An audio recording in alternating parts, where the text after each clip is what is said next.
Assalamu alaikum wa rahmatullahi wa barakatuh. Welcome everyone to Friday Night Live episode 118. Tonight we will be with the special one and only Shaykh Mikaeel Smith.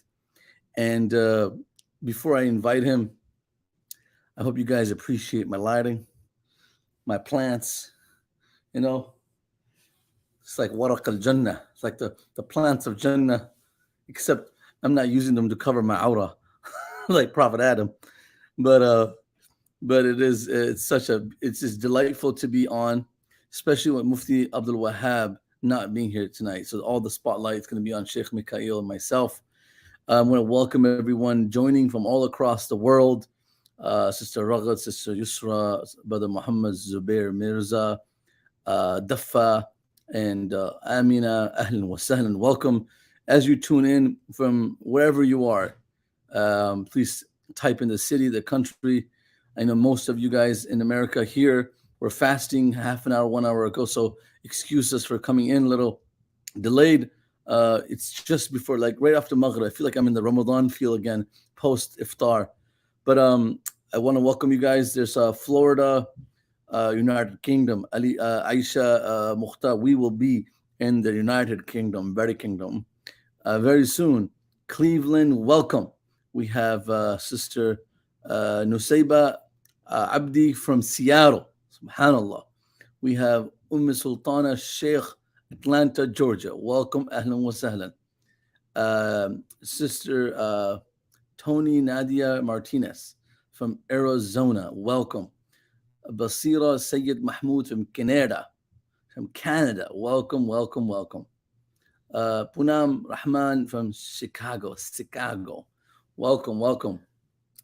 And then Amal Kanan Jalal Toledo. Welcome, everybody. I really appreciate you guys joining us, taking out your evening if you're in here in America, and your morning if you're on the other side of the Atlantic.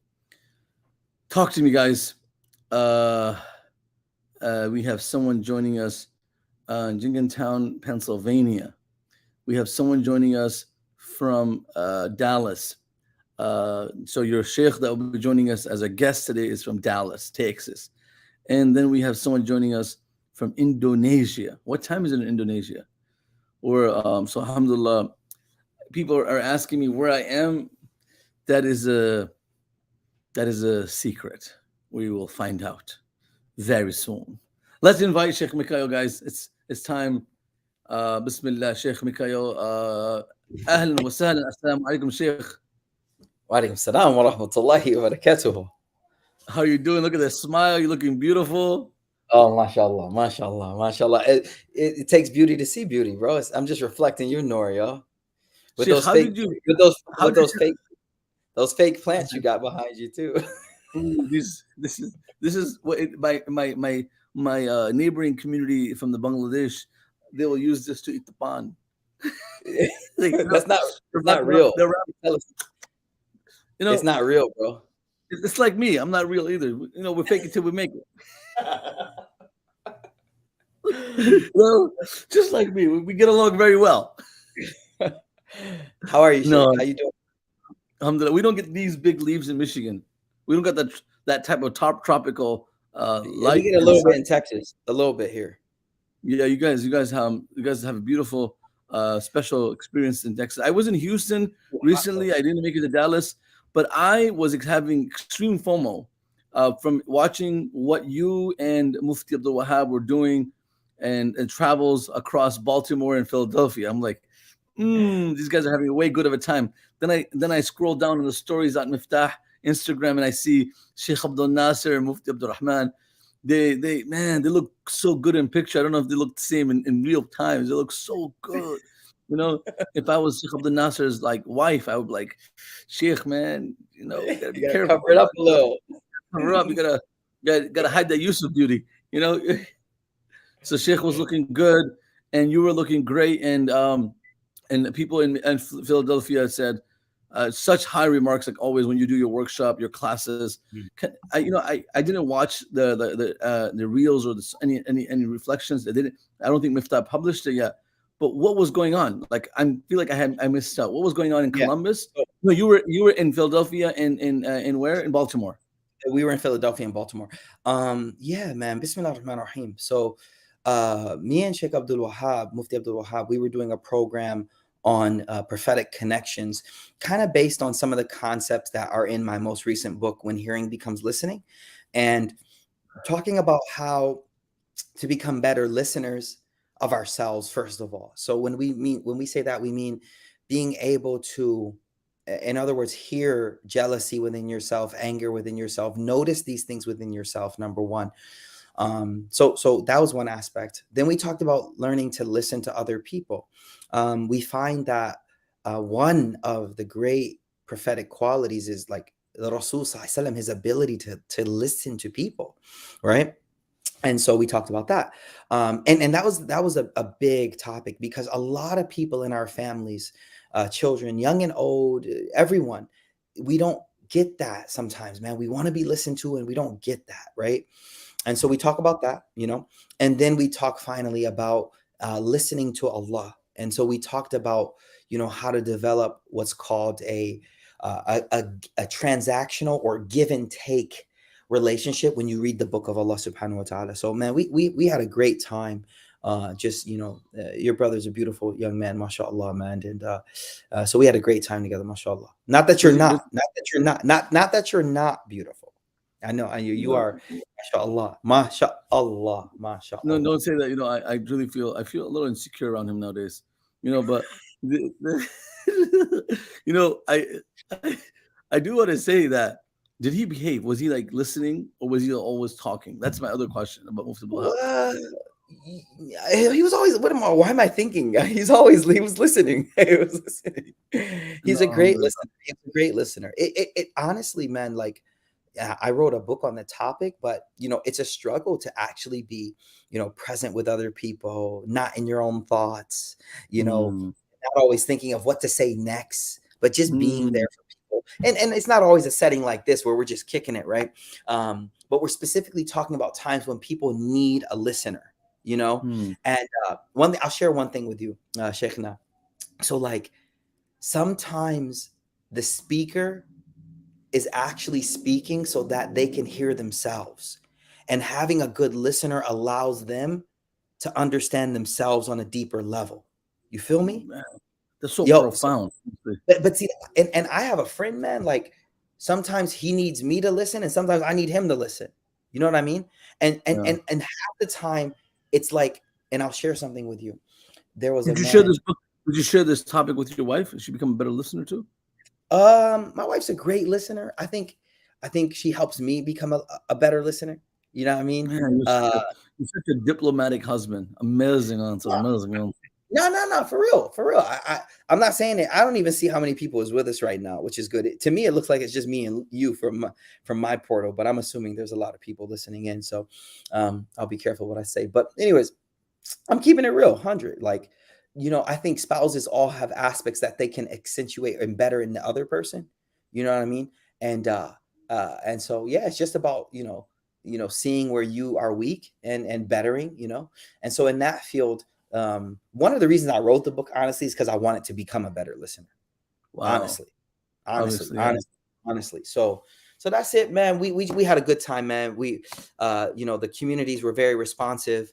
I think right now we're seeing something amazing in the American Muslim community when it comes to the zeal for knowledge. I'm at Qalam Institute, and by the grace of God, we've seen over 600 applications this year. Absolutely amazing. Miftaah is taking workshops and classes all around the country. Meanwhile, having a Dar Ulum, that is, enrollment is so much, So, I mean, right now in America, mashallah, the zeal for learning is there. And the cooperation between organizations and the love it's just beautiful, man. MashaAllah. May Allah not put Allah add more. And that brings us to our topic tonight is about the unity of the ummah, And this weekend we have these we have 40, 50 scholars visiting from across America and Canada in Flint. We had Sheikh Amin from Dar al-Qasim. We had as an instructor that came, and then we had Sheikh Hatim al-Hajj came Mufti Oh, Asim will be here. Sheikh Hussein Sattar will be there. Sheikh Dr. Yasir Qadi will be here tomorrow coming. So we have, I think Sheikh Abdul Nasser is coming. yeah. So we have some of the, Sheikh Abdul Nasser, you know how he is. He acts like he's a senior, like he's old and stuff like that. But Sheikh Abdul Nasser, Sheikh Abdul Nasser can lean both ways. He can be like, I know. I know. he can relate to the younger cats, and then at the same time he can hang with the elders because Elders. Yeah, something about everybody thinks I'm like young or something for some reason. But yo, I know Sheikh you. Abdul Nasser, I think he's only like Sheikh Abdul 4 years Nasser, older than me, man. he just rubs it in your face. Yeah, Like man. this is When how I, he talks. This is his face. You guys, 2010. You guys are still. yeah, yeah, yeah, He puts it in your face, and credit to him, mashallah. He yeah. went very young. The thing about Mufti Sheikh Al Nasr is that he went very young, Mm, became and then studied, and he's not aged, but he's grown with grace, and he's done a yeah, lot for young men like him, mashallah. So he does have experiential tier above us, and also age and knowledge. So we benefit from people like him, and they're all coming, and the young scholars are here. So that the unity is definitely expressed in mm, the level of our scholarship. But overall, Sheikh Mikaeel, what we're going to talk about, like you have already, we spoke a little bit about it early coming in, is that the unity of the ummah is the key foundation. وَاعْتَصِمُوا بِحَبْلِ اللَّهِ جَمِيعًا وَلَا تَفَرَّقُوا. For anything mm. to move forward, we need to have a central calling and be together. We can have differences of positions and opinions, and how we're supposed to love each other for the sake of Allah subhanahu wa ta'ala, forgive each other for the sake of Allah, and just upright character, purity of the heart. This is the discussion that constantly we go through the struggle. So I love for you, because you spoke about emotional intelligence, you wrote about emotional intelligence, and then you were speaking and writing about being a good listener. Yeah, So I'm sure that it requires some form of unity and character yeah, to develop yeah. social skills. So it's pretty deep that you asked that.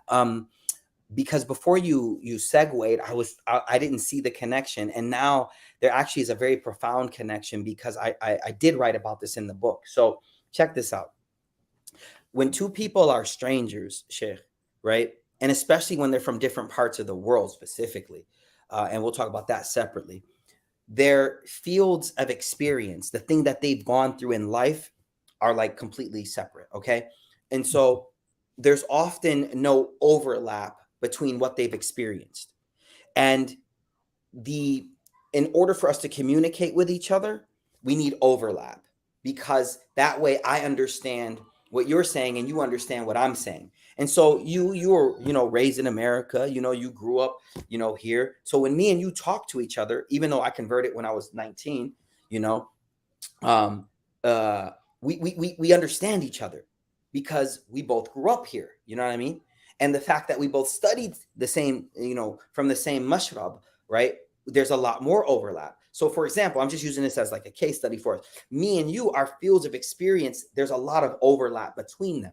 And so the beauty of that is the more you communicate with someone, the more you have, and not just like loose but deep communication. The more you communicate with someone deeply, the more overlap your fields of experience begin to have, and the more you become one, so to speak. Right? The more Mm. you, and I'll give an example from the Sunnah, because everyone's like, well, okay, well, how does this connect to the Sunnah? Okay, when the Prophet sallallahu alaihi wasallam was being kicked out, he went to Ta'if, and he was coming back into Mecca, and oh, no, afwan, samihni. When the Prophet ﷺ had received revelation and he thought things like something bad was happening to him, Khadija began to mention some of his awsaf, his qualities. And, she mentions all of these 4 or 5 different things that he does. Okay. Years later, probably 8 years later, when Abu Bakr was about to migrate, Ibn Dughunna, or Daghina, depending on how you want to read his name, Ibn Dughunna, he says to Abu Bakr, مِثْلَكَ لَا يَخْرُجْ وَلَا يُخْرَجْ. Someone like you should never leave a place. You're valuable. And then he describes 5 or 6 qualities, and he mentions the exact same qualities that Khadija had mentioned years before. Why am I saying that? I'm saying that to show that when you spend closeness with intimate dialogue with someone, you begin to become one almost. And now you may be saying, okay, well, what does this have to do with like the disunity amongst the ummah, right? Broader. So here's what I'll say about that. Number one, social media conversations are not intimate dialogue. Number one, right? Wow. Intimate dialogue is a phone call, is a face to face, right? When there's no third parties watching, right? Cool. Number one. Number two, we're speaking globally right now, and my gestures, my body language, my like things that I say, some people may not get that, right? Some people may not get that because I grew up here in America, right? This is how I speak, right? And so sometimes I think globalization of da'wah has been detrimental to the understanding of Islam in general. And so you got to do sitting in some country, Dubai or something, putting out fatwas online and talking about an urf that he's experiencing in his place, which is urf means a local practice and way of doing things. Whereas someone sitting in Malaysia is like, yo, I don't even know what this dude is talking about. Right? Like what you speak in is completely different than what we doing over here in France or what we doing over here in Texas or what we do. And here dudes online criticizing, but fields of rap, you over there, Habibi, you ain't here. And until you give yourself time to come and live in this orf here, do the work that we're doing, then again, the globalization of dawah has led to massive misunderstandings. And I will even say this: the size of the United States is huge, bro. Huge, massive. And so what's going on in one part of the country is not necessarily the orf in another. Dealing with the redneck hillbillies in Texas is different than being up north in Detroit or Connecticut or New York City. It's a completely different world almost, right? And I was reading this study that talks about every 300 miles like language changes, right? Every 300 miles language changes, typically speaking, right? And if language changes, then mentalities change too. Right? Because language shaped how you think, right? And so the reason I'm saying that is like people in different parts of the world, we try to benefit, but there's times when I post a reel or a clip and I'm like, people ain't gonna get what I'm saying. Yeah. Because they're not, and I'm speaking to a local audience. I'm not speaking to the world, right? But the globalization of dawah, to me, I haven't written on this extensively yet, but I just think the globalization of dawah was not the objective here. Yes, the deen was supposed to spread to the four corners of the world, but by people going and living in those four corners of the world, not someone sitting at the capital of Islam in Dubai or Mecca shipping out fatwas to different parts of the world. No. And again, I don't want to sound negative, but we saw that even in the communities of Baghdad and Medina, the people would allow the local scholars to answer their verdicts. They know like they know what's happening in Egypt. Yes. Ask the local muftis in Egypt better what's going on and what's going on in Kufa. Ask what's going on in Spain. They're scholars. I mean, they all go back to the Quran and Sunnah, but like these people know your situations. Your consensual. Are you guys living with Muslims, non-Muslims? What is the majority, minority state? What are the political situations? Are you under the state of war, oppression? Are you free in your position and opinions? Like you saw this in Syria. Like there were all these things that people went through and people can't relate to in the West in some part. Some part of it can be related in the East. I agree with that. Yeah. And so now it comes back to unity though. So the question was unity, and I was talking about fields of reference. And so here's what I think we have to understand is when I see things happening in other parts of the Muslim world, I can't judge those things. I wish well, I pray, I wish for good, but I know that the local scholars and the people that are trying to benefit that community, I have a nasiha for them. I have adinun nasiha. I wish well for them, and I have husna dhan, meaning I hold a good assumption of their efforts. And my unity is not on the methodology of, because let's back up. So when we say we're united, right? We're one. United, unicity means a oneness, right? Every Muslim knows we're united with every other Muslim, right? We know that, right? It's a ummah. But when you start to get into, which every Muslim probably knows by now, like different fiqh opinions and stuff like that, then we understand, well, no, we're united, but there's room for difference. And the biggest thing we could say is the qira'ah right there. Like if you don't believe in differences, then you don't know what qira'ats are, right? There's different qira'ats of the Quran. Okay, cool. Now, why am I saying that? Is because I have the bandwidth within me to understand another position or another method for solving a problem and still feel united to the person and and know that I don't know what's going on the ground over there. You know what I'm trying to say? So I'm united in the sense that we're believers. I wish for well. I would never undermine you, right? I'm making dua for you. And that's why if I ever get a question on social media from someone across the world, I always say, is there someone local you can ask? Because I literally don't know what's happening around you. And so I think when we talk about unity, and I started with global because that's the hardest area. But if we talked about unity within Muslims in America, I think we can talk more about, traveling to different places, spending time in different cities, seeing different communities. As I said, America is a very large country. I think sometimes we really forget how big it actually is. And to expect uniformity. See, that's the word, Sheikh, we got to separate. Uniformity and unity are not the same thing, yo. Mm-hmm. And nowhere in this deen do we have a concept of uniformity. In fact, the qira'at, again, are a sign that we don't need uniformity. The madahib. Yeah. But unity is still there.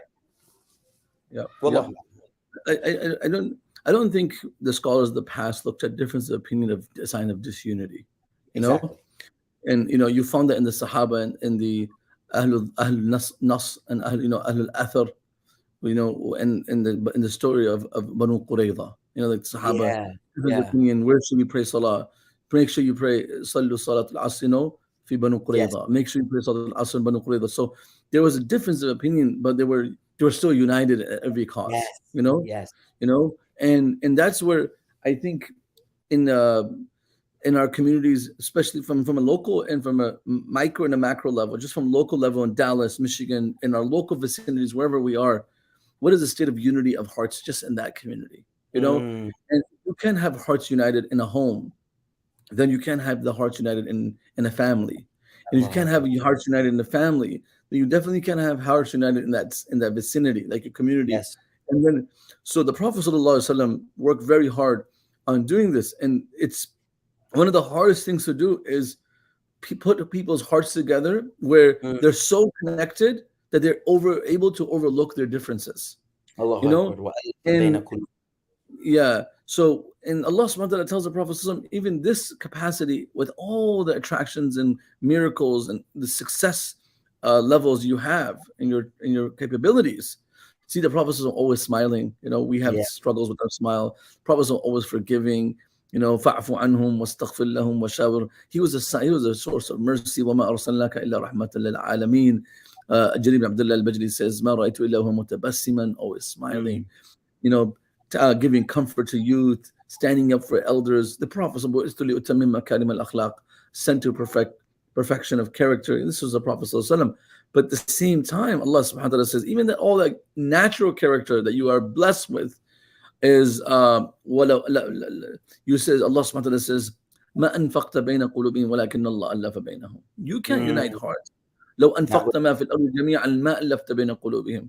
Spending money, like a lot of times, people think logically, if I don't get along with my spouse, I'm going to buy her a new ring, a new necklace, this. They don't want necklace. They don't want, that's not what they want, material. Sometimes the son, the father, brother, and sister, like, let's get, yes, tahadu, tahabu, give gifts and feel, Yeah. and you expand the level of love.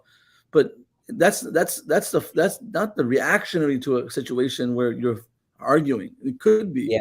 but overall, I feel like the Prophet ﷺ was very successful with the help of Allah subhanahu wa ta'ala to unite different people from different civilizations, different communities, different Mm. ethnicities, different rich classification, like rich and poor, like Mm. how well, even today, like I have to say, like how well the white supremacists, elite class in America, I'm not praising them, have done to declassify, Mm. just the Mm. classify the discrimination in poor class, lower class American communities. Where's the unity in that? Only Mm. time the only time the African American inner city community is relevant is when they need their vote, you know, Yeah. or Yeah. they need their, some bill to get passed. But really, like the level of unity that Prophet ﷺ built in a community that was so divided. And Yeah. I don't know if you guys, I don't know what just demographics are, but like he was dealing with Bedouins, Arabs, arrogant people of that land who felt privileged over this. Like there was slavery, literally. Yeah. Yeah. Now you Yeah. have to talk to Abu Sufyan, Amr bin As, Khalid bin Walid, these different tribes. See, guys, we're all brothers. We're all brothers. I know this. Like this wasn't 200, 300 years after apartheid or something. This is Yeah. in the eye of discrimination. The Prophet united the hearts of people, and I feel like that's why the Prophet when he looked at the Kaaba and he was making a statement and Wow. in front of all of the Muslims, and he says, "Ma a'zamuki wa ma a'zamu hurmataki wa ma Mm. atyabaki." You're so sacred. You're so beautiful. Your fragrance is so nice. وَالْمُؤْمِنُ أَعْظَمُ حُرْمَةً مِنْكِ. Allahu The Akbar. believer is more sacred than you. إِنَّ اللَّهَ حَرَّمَ دَمَهُ Allah وَمَالَهُ وَعِرْضَهُ. The honor of a believer, the wealth of a believer, all that is Mm. sacred. Like you can't Yeah. you can't tear people apart. On social media, you can't tear people apart in person. Who gives someone that leverage to tear someone apart and just make them Allah. feel bad? So it's a very hard task. Like it could Yeah. take. Go ahead. No, no, no. I didn't want to cut you off at all. I was just saying, echoing, yes, I agree, especially now when we reach this level on social media of so there's just so much to say on this topic, man, of disregard for one another. You know what I mean? It's like, look, you mentioned something, Mufti Sub, and I hope everyone really takes this to heart. The hadith that he mentioned really briefly is this. They were on their way to Qurayda, Banu Qurayda. The Prophet ﷺ gave an order. He said, nobody pray Fajr except Asr except in the fortress of Banu Qurayda. All right. And the Prophet dipped. ﷺ. He left. Sorry. He left. Okay. Now, It's okay, man. now You gotta speak naturally. You gotta speak yourself. okay. Bimas, thank you. I don't know why you're apologizing. Okay. The Prophet dipped out. Okay. Everyone else starts to go. Now, it's not down the street, going down to Wawa or something, or some corner store. This is going to the neighboring village. You got to put your armor on. You got to get your horse ready. It takes time. You know what I mean? You got to pack your car when you go on a road trip, right? So everyone had to get ready. Now, as they're traveling, Asr time is ending. Maghrib is coming in. And some people go, the Prophet told us, don't pray Asr except in Qurayda. That means even if we miss it. And remember, Uhud had just happened where we messed up by trying to interpret what he said, right? In Uhud, they were like, oh, he just meant this. And we got in trouble. We got in trouble. So some people are like, can y'all stop interpreting his words and just do exactly what he said? Mm-hmm. And other people were like, excuse me, he didn't mean miss Asr. He meant just hurry up. Okay. Some pray it, some don't in the same group. Okay. They arrive in Qurayda. They tell the Prophet what happened. He never points out which was right or wrong. You don't get why this is so important. Some dudes are coming at scholars' throats because of an ijtihadi issue. The Prophet himself never even clarified which one was right or wrong. Because both of you guys are good. And they did opposite things though. Like, okay, wow. Philosophically, somebody's wrong, yo. Somebody's wrong. Somebody's wrong. But the Sharia, the one who gives the law, was like, all right, anyways, we got bigger issues. We got this war ahead of us. Can we focus on this battle ahead of us? What I'm trying to say is you got these young brothers who are like full of testosterone that just need to get married, first of all. That's what they need to do, right? They coming at people's throats over ijtihadi issues and not realizing it ain't even that serious, Habibi. There's legit difference of opinion. And if you haven't grown to the level of knowledge to realize that there are legitimate differences of opinion, I'm sorry, man. You got to go back to the drawing board.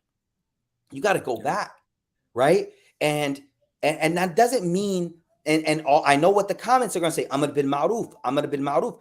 Do you know the rulings for Amr bin Ma'ruf? Do you know when you're supposed to do it? One of them is when the issue is not mujtahid fi, meaning differed upon.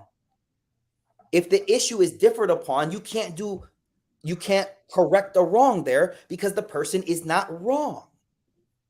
But Wow. our community doesn't have the bandwidth for that conversation right there. They cannot handle that conversation right there. They want black, white, wrong, this, that. I'm telling you. And so the moment you're like, yo, it's ijtihadi, can we move on? I'm like Banu Qurayda, bro. Banu Qurayda. Somebody prayed right and somebody prayed wrong, but we never find out. And didn't criticize anybody. Man, and here's my issue. I'm sorry to be redundant, but somebody was right. And I think the young Muslim Americans today will be like, no, can we find out who was right or wrong? Like, I want to tell them, told you so. Wow. I want to be there like, ooh. Like, yeah. And unfortunately, there's personalities that are taking advantage of that.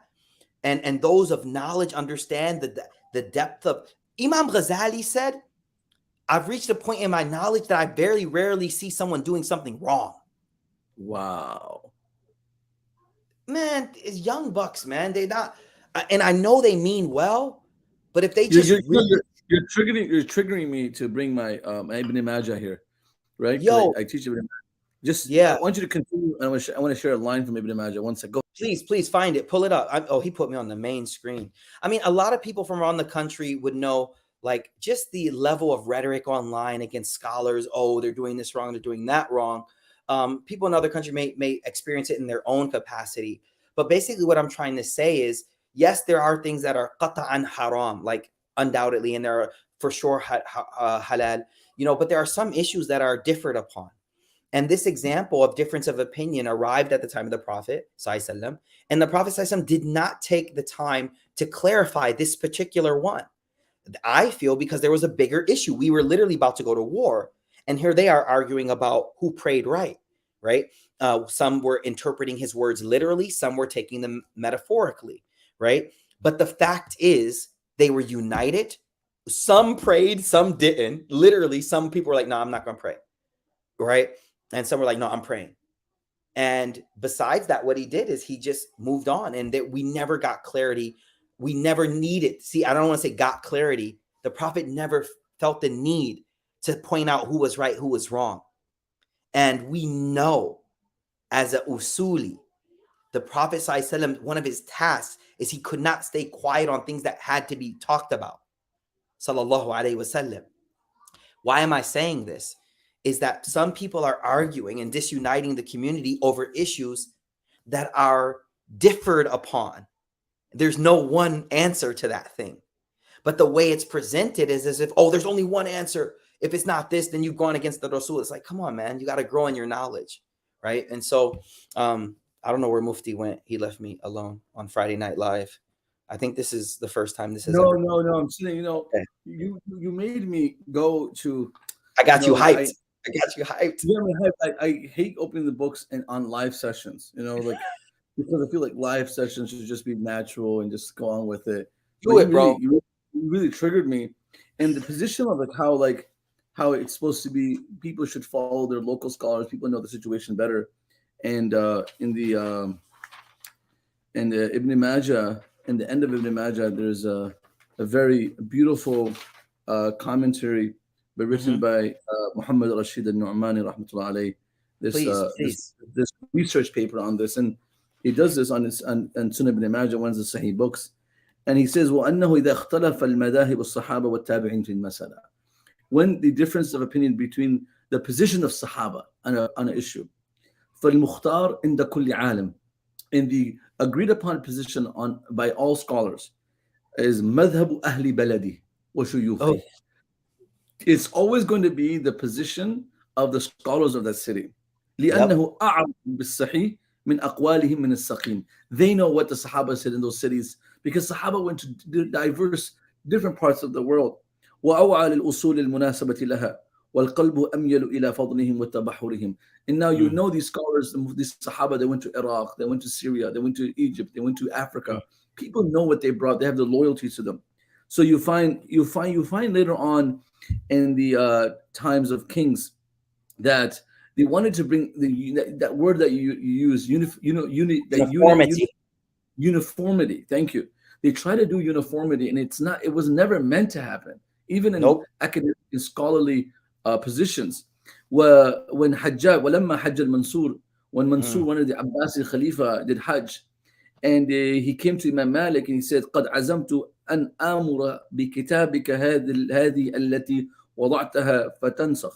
I want to make I'm ordering you to publish a book that's going to be the legislation of the whole Muslim Ummah. Imagine yes. everyone's going to have uniformity on one position, Salah, Zakah, Hajj. I mean, like every single thing that we're all differing about. Right? Like, let's stop all of this. This was a perfect opportunity because scholars Yes. were writing, intellectual discourse and dialogue was at the peak.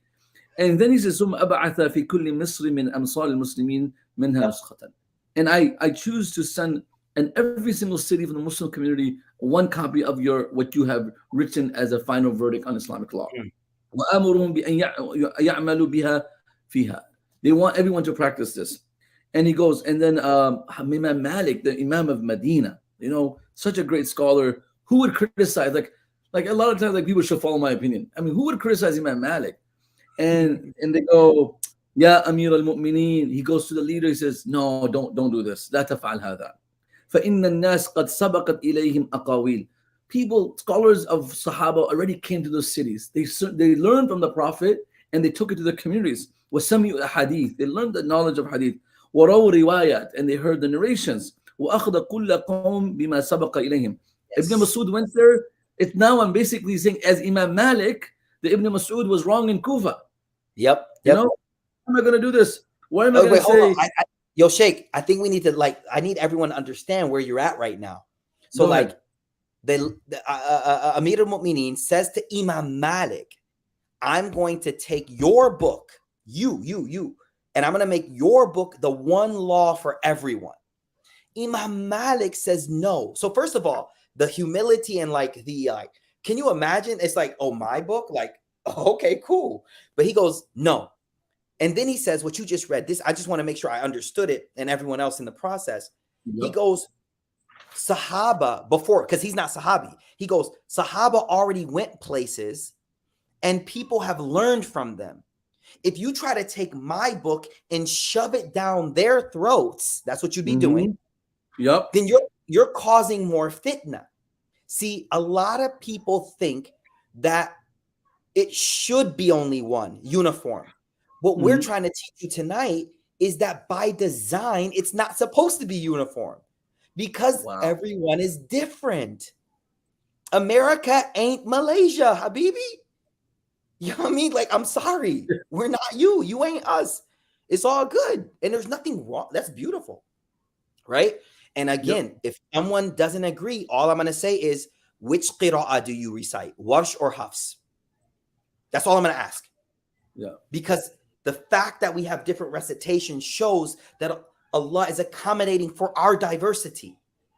So again, Sheikh, I'm just reiterating. It's just such a profound. I know Friday night is supposed to be chill, yo, but one statement I really like, Sheikh, was please. al-Khatib Tarikh Baghdad. There's this beautiful story in Tarikh Baghdad, and it's the history of Baghdad. Baghdad was historically a very, very historical oasis of knowledge. And he says, he talks about the narrator all the way ila Ibn Lahiha. He was a Mufti Misr, and he was a Mufti of Egypt. He says, قال حج الأعمش من الكوفة. He says one great scholar, A'mash, went for Hajj from Kufa. And he's coming from Iraq. ومالك ibn Anas من المدينة. And Imam Malik is in Medina. So this scholar is coming from Kufa, which is in Iraq. And this guy from Egypt is narrating this. And then there's another guy by the name of Uthman al-Batiyu min Basra, another scholar from Basra. So you're getting people, like, think about someone from Malaysia, someone from Egypt, someone from America, someone from India, from Pakistan, diverse people of scholarship coming back. فجلسوا في المسجد الحرام. They sat down in Masjid al-Haram. Yuftun, they're giving fatwas. Questions are coming, giving questions back and forth. يخالف بعضهم بعضا. And now you got these great giants, Malik. You have Uthman al-Bati, great scholar of Basra, great scholar of other parts of Egypt. They're all sitting there. And one guy's like, it's like this. The other sheikh's like, respectfully, I think this would be a better answer. And then, فقال رجل للأعمش, somebody, Imam A'mash from Kufa, someone says to Imam A'mash, rahimahullah, أتخالف أهل المدينة? Are you trying to go against the Imam of Medina? Right? And then he said, فقال قديما اختلفنا وإياه. Like, this is old. We have our differences of position. Right? And then he says, فرضينا بعلمائنا ورضوا بعلمائهم. That's it. Well, you explain that part. He said, yo, we've had this difference of opinion going way back. This ain't new. He says, I got my teachers I'm happy with. He's got his shuyukh that he's happy with, and we're good. Yeah. We're good. So I don't know why you guys are trying to police this religion and trying to make this rigid and make it so difficult. So I think the something that we have to do in unity in every capacity, whether it's academic discourse or at a social level in our community, is be big-hearted. Yes. Just have a big heart. To see differences, even in your spouse. She could. I'm not saying, that concept, I'm right and they're wrong. It's so dangerous. It can. I'm not saying it's like a level of arrogance. Like, it's good to be confident. Like, if you're going a direction and your spouse is turned right, you're like, I'm telling you, it's straight. You're right. So it's good to be confident in your knowledge that's straight, not right. Because if you go right, you might get late for the appointment. Or you miss the flight. So, maybe the GPS is not working, there's construction. So if you definitely know, then I understand you go right, you go straight. But if you're not sure, it's not bad to, study the situation, open the map, they're different. We're going east, we need to go west. It's good to listen to the other person. And even if you want to say no to the person who's telling you to go right, but if they're wrong, and I'm saying right turn, not right as a concept. Yeah, got you. Yeah, so even if they're absolutely wrong, there's a way to say that. They're like, shut up, be quiet. Be quiet. Like, so demeaning. You don't know nothing. You're always wrong. This type of thing breaks people's hearts. Yes. It destroys people's confidence. So it's very important for all of us at a community level, like even in our meetings. Why do board meetings, people get so heated? Because a lot of times people are like, I know I'm right, and you're absolutely wrong. And I think what I'm going to say for the community aspect is better for you might be 100% right about what you're going to say about the community, but your approach to what you're saying is absolutely wrong. You're losing the person as a brother. And Mufti Rahman was telling me something very interesting, just from the concept of ikhwan. There's two plurals of in brother, like in Arabic, how to say brothers in Arabic. There's ikhwa, that's one way of saying brothers. That's one plural. And the other plural for is ikhwan, brothers. And when Allah subhanahu wa ta'ala talks about لَقَدْ كَانَ, the difference between ikhwan and akhuwa, brothers, لَقَدْ كَانَ في إخوتي آيات للسائلين. لقد كان في قصة وإخوتي آيات للسائل. إخوة is like biological brothers. Biological brothers. Ikhwan are relationship brothers that we have. And Allah subhanahu wa ta'ala wants us in the Quran to be ikhwa, not ikhwan. Our relationship So kunu ibadullah, like in some places Allah says, kunu ibadullah ikhwana. Yes, Yeah. but the stronger relationship Allah wants is Ikhwa. ikhwa. Ukhuwa. You have Ukhuwa. you Beautiful. become a real brother, biological brother, almost like a biological brother to your community member, forgiving their Mm, mistakes. Even biological brothers make mistakes. We don't bring those mistakes up again. Like where Yusuf yeah. alayhi salam, his brothers clearly did wrong to him, Yeah. and he doesn't bring up their wrong because you want to solve the problem, not destroy the situation. He says in Surah Yusuf, وَرَفَعَ أَبَوَيْهِ عَلَى الْعَرْشِ وَخَرُّوا لَهُ سُجَّدًا. Once Mm. the case is, so like, a lot of times we're solving the marriage, but we keep on bringing up the bad past. How are we solving this? Yeah. So Yeah. now Yusuf is reconciling with his brothers. Forget about the past. Stop bringing up the past because Yeah. it really destroys the progress of the future. He said, لقد كان في يوسف he said, ورفع أبويه على العرش وخروا له سجدا قال يا أبت هذا تأويل رؤياي من قبل. This is the interpretation of the dream. Yeah. قد جعلها ربي حقا. Allah made it come true. وقد Yeah. أحسن بي إذا خرجني. Allah has been so gracious with Yeah. me. Taking me out of prison. وجاء بكم البد, and Allah brought you from the village. من بعد, after أن نزغ الشيطان بيني وبين إخوتي. That after Mm. Shaitan put this nazagh, that the Yeah. Shaitan brought this difference and this Yeah. divide. He totally deflected this whole divide on Shaitan. Oh, that's beautiful. He He could, put the blame. See, he put the blame on Shaitan so that yeah, he's not bringing it back up to the he's brothers. not bringing it back up because it's very clear. Wow. It's very clear Wow. the brothers are the guys that threw him in the well. Mind blown. Mind blown. It's done. Wow. Like من بعد أن نزغ الشيطان, وإما ينزغنك من الشيطان نزغ فاستعذ Wow. بالله. The same verse is used. So من بعد أن نزغ الشيطان بيني وإخوتي. Like now, like all this fight that we're having, stop saying it was because of you. It's khalas. While we're solving it, shaitan. Mm. This was all shaitan. Like I know you're a good person. We meant good for each other, and we want to make this relationship go further. At a relationship level, there was a beautiful Sahabi by the name of Abu Dujana.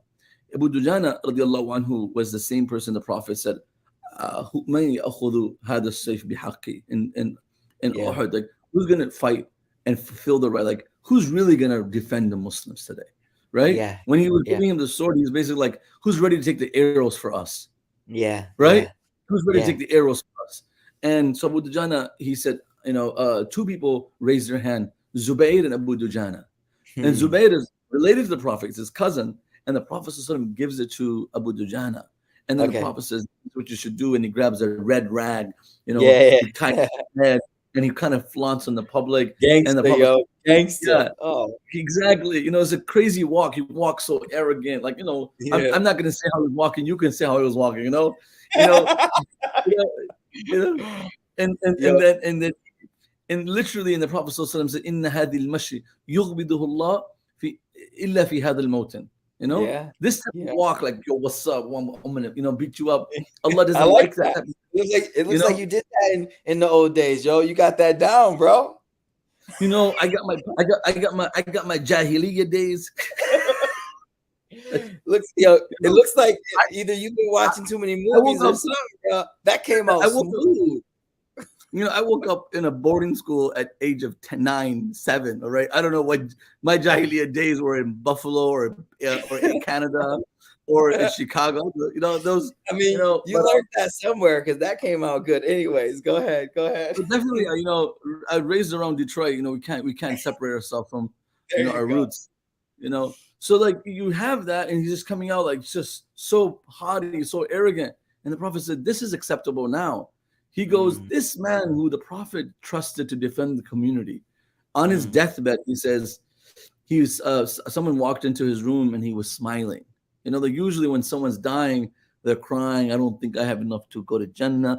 Like even Umar ibn Khattab is like, man, if God, you don't forgive me, I'm doomed, right? Like Umar was harsh on himself at that level. So waylun li Umar in lam yaghfir lahu rabba. So you have Abu Dujana, he's smiling at death, and then somebody says to Mali ara wajhaka yatahallal. why are you looking so happy? You're leaving this world. You should be worried about Jannah, Jahannam, Hisab, Qabr. He says, ليس شيء أوثق عندي من الله إلا من اثنتين. Like, trust me, there are two things I have full conviction for, two qualities that Allah will forgive my sins. Okay. Right? Now, he could say, remember Uhud? No. He says, number one, Inna qalbi saliman likulli Muslim. My heart regarding everybody is pure.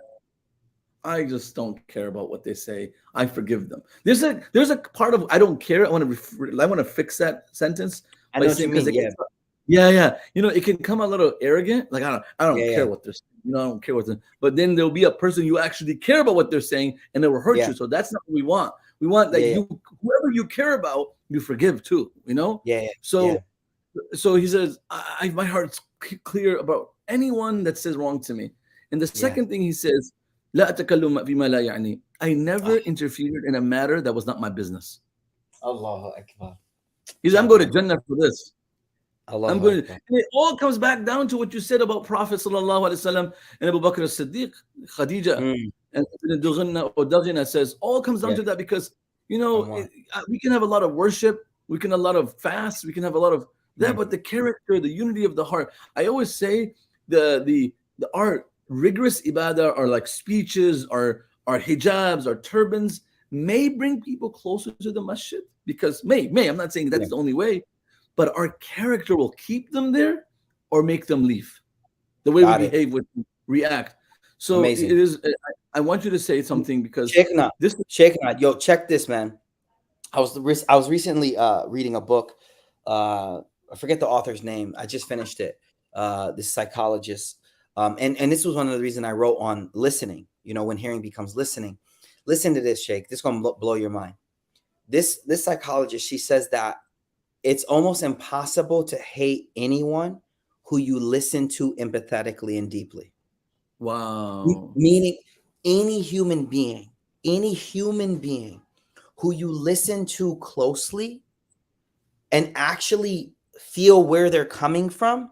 Hey, let me explain something. Whenever somebody does a horrible crime, one of the things the media tries to do right away is, depending on their color, skin, whatever, is either humanize them or take the human element away. Yeah. Because if you humanize them, then our natural thing as humans is to see humanity in them and see how that could be my little brother, that could be my cousin, that could be my father.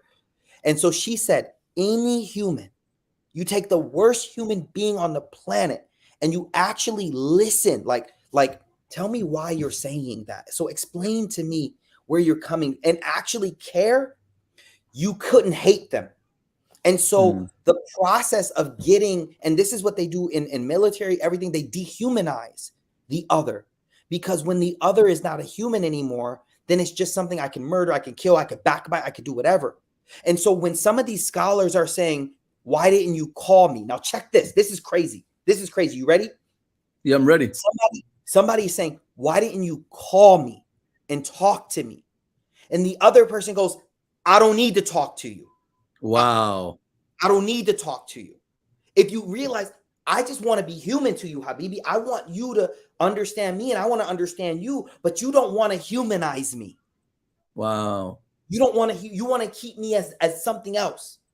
And you alienate me completely. Yeah. Because the moment you pick up and we actually have a 20, 30-minute dialogue, let alone face-to-face, man. Like, and so I was trying to highlight this is so profound, because that's the problem that we have, and that's where unity it goes away, is because we are trying to foster depth through mediums that don't allow for depth of communication. Social media, case in point. Look, I don't try to build deep relationships with people that I don't know. And social media means I don't know you, Habibi. Wow. Like I don't know you. You're a name. You could be a bot for all I know. Yep. Like, you commenting in the comments, you a bot, bro. I don't know you. Now you face to face with me, I know you. We've eaten food together. You know what I'm saying? So this social media thing is a double-edged sword because we're closer than ever, but we're not close. You know what I mean? We can't reach out and touch nobody. So all I'm trying to say is the methods by which we communicate, TikTok, not even Twitter, Facebook, the way we interact in these mediums are not even the WhatsApp groups and stuff like that. The moment it's more than 3 people, it's lost. It's lost. It's lost. There's ego. There's why'd you embarrass me? It's just, and remember, there's a usul in our deen, which is al-kitaba kal-khitaba. But unfortunately, everyone doesn't know this. The written word is given the same hukum as the spoken word. And some of people are using anonymous accounts and saying things that would not be allowed to say verbally. And it's just, they think like what? Like I think just for a second, I don't want to go.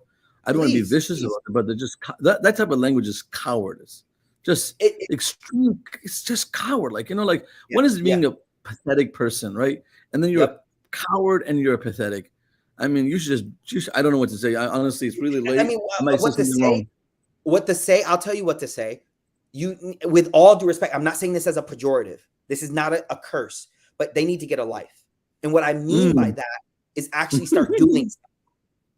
I don't mean get a life as a curse. Like we say that, get a life. No, I'm saying get a life as start doing stuff. How much time do they have? How much time people have? Go walk. Go call your mom. Call your dad. Look in the mirror. I don't have enough time in the day to fulfill the rights of everyone that actually has a right on me. How y'all got all this time? I don't understand. Like, well, and I'm not. And again, I'm not saying I don't want someone to quote, "Whoa, Shaykh told everybody to get a life." No, no, you're right. Find something meaningful in life outside of the social media universe. I have Sheikh Abdul Nasser and me all the time. Social media ain't real to us. That ain't real. What I mean by it's not real is the relationships that we foster. I call you, I talk to you, I know you. Now, why is that important? Here's why.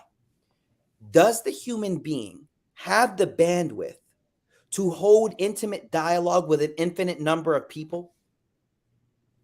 Let me say. So I only have a bandwidth. I have 5 people in my family, Habibi, okay, including me, okay, so 4, right? I don't have the bandwidth for 40 people. Intimate dialogue, close dialogue, okay? What I'm trying to say is it's almost idiotic for us to expect intimate dialogue from this realm of social media. And so what I wrote about in my book is that there are people who share physical space with you who deserve your emotional investment to be listened to close to, this and that. But social media has allowed us to emotionally invest with nameless faces and faceless names. Wow. Nameless faces and faceless names, bro. Profound. And so you're a bot. I'm sorry. I know some people are real. Some people on social media, I actually met you, right? So that's different. I know you. Okay, cool. I know you. But if I never met you, then you don't have the same right on my time as someone who actually I know and I am responsible to nurture the relationship and respond and da-da-da-da-da-da-da. So I think we have a cognitive bandwidth. Social media has made it as if 10 million people have instant access into your life. That's absurd to me, completely absurd. We've globalized religion. So people are giving fatwas from all around the world. We talked about that. And I love Hajj. Why? Because every group comes in their own way, speaking their own language with their own fatwas, and ain't nobody saying nothing. I love Hajj. I love Hajj. I love it. It's just, it reminds you the moment you thought you were big, Hajj is like, yo, Habibi. That's why some arrogant people who are elitist Muslims have a hard time doing Hajj. It's like, It's who a are slap. you, It's bro? it's a slap on their ego. Like I thought we were Yes. the best people in the community. Our Nope. community was the community, and our community had unity, and all the unity was a community. Whatever they're saying. I feel you, you Habib. know, No, I feel you. I feel like they're in their own little like in their own little. I hate to Yep, say yep. And world. and Hajj breaks The that. bubble. They Definitely. once they step out of the bubble and they see Hajj, like you see people sitting on the floor eating, you see people doing Hajj, you see women, you see people who are like all from different walks of life, but all trying to please Allah subhanahu wa ta'ala. Allahu It's Akbar. Allahu so Akbar. beautiful. It's one of the most mind-blowing, Experience. jaw-dropping scene in the world. You just Yeah, watch yeah. millions of people, and a lot of times people look down at some of the Hujjaj and people from Umrah. They come from like poor villages, like, oh, look at them, their hair is showing, or look at them, they don't know, they don't know.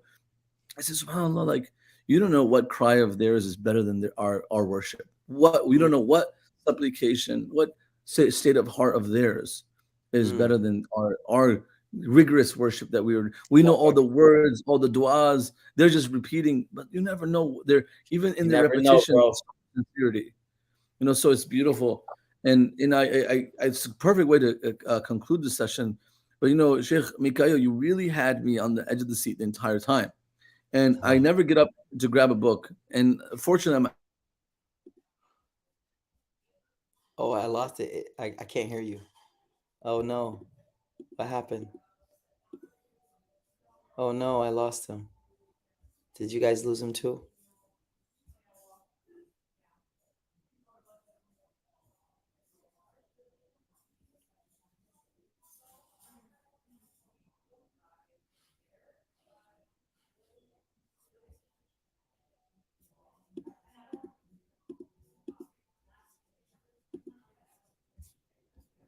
Oh, can y'all hear me? Oh, my bad. Can y'all hear me?